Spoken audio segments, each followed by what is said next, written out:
So miscarriages வந்து medically ரொம்ப காமன்னு நீங்க சொன்னாலும், அத பத்தி இன்னைக்கு வெளியில ஒருத்தவங்க சொல்றதுக்கு வந்து ரொம்பவே அசிங்கப்படுறாங்க.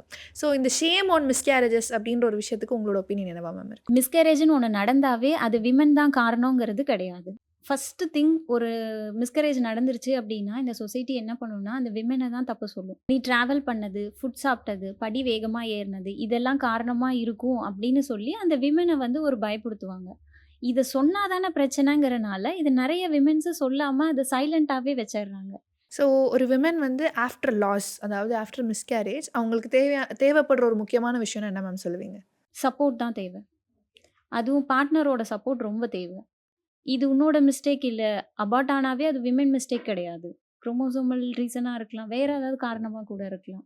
ஏன் மேலோட ஸ்பெர்ம் டிஎன்ஏ பிராக்மென்டேஷனால கூட விமெனுக்கு வந்து மிஸ்கரேஜ் ஆகும். பட் ஈஸி பிளேமிங் ஒரு விமென். அதனால மிஸ்கரேஜ்னா அது உன்னோட தப்பு தான் அப்படின்னு சொல்லி கொண்டு வந்து நிறுத்திருவாங்க.